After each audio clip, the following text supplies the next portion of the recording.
আসসালামু আলাইকুম সবাইকে, কেমন আছেন সবাই? তো আমি ইসরাত, আমার ফ্রেন্ড শান্তা, আমরা সুরাকে ক্লাসে নামায় আমরা এখন একটু লেকে এসে বসছি তিনজনে।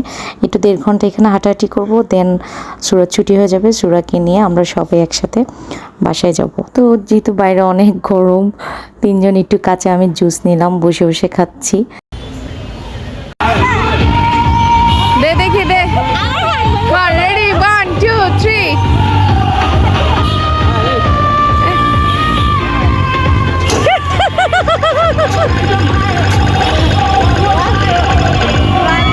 ভালোই তো, ভালোই তো।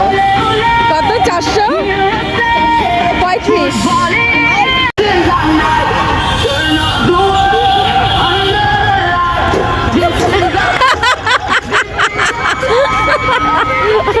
ওদের সাথে মুরগি খায় পরে সেটাই বোঝা যায়, বুঝছস? মামা ওর তো হয় না, একটু দিতেন।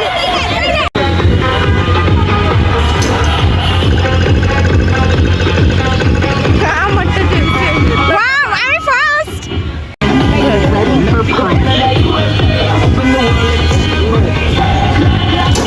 তুই তো শক্তি নিয়ে মারছিস, আমিও তো শক্তি নিয়ে মারি না।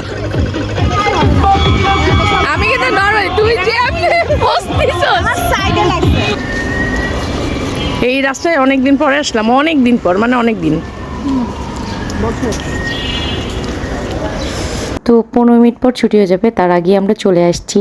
তো আজকে বসার কোনো জায়গা নাই, আমি দাঁড়ায় আছি, শান্তা আবার দেখতেছিল ওদের আর্ট।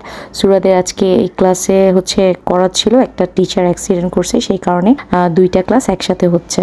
আমার মেয়ে একটু ইন্ট্রোভার্ট টাইপের, তো ও সবার সাথে মিশতে পারে না, কিন্তু আমার সব ফ্রেন্ডদের মধ্যে শান্তার সাথে তার ক্লোজ খুব, মানে অনেক বেশি। এবং শান্তা আমাকে বলতেছে আমার অন্য কোনো ফ্রেন্ডের সাথে যদি সুরা ক্লোজ হয় আমার কিন্তু হিংসা লাগবে, কারণ সে তার খাম্মির সাথে অনেক বেশি আর কি মিশতে পছন্দ করে। এর একটা কারণ হচ্ছে শান্তা একটু আর্ট পছন্দ করে, ওর সাথে আর্ট করে, গল্প করে, এগুলো হচ্ছে সুরা খুবই লাইক করে। তো শান্তা সুরাকে দেখতেছিল কি কি আর্ট করে, ও নিজে আমাকে বলছে তুই এখানে দাঁড়া, আমি ভিতর থেকে ওকে নিয়ে আসবো। তো শান্তা ভিতরে গিয়ে ওকে নিয়ে আসছে। তো এখন আমরা চলে যাব, সবাইকে আল্লাহ হাফেজ।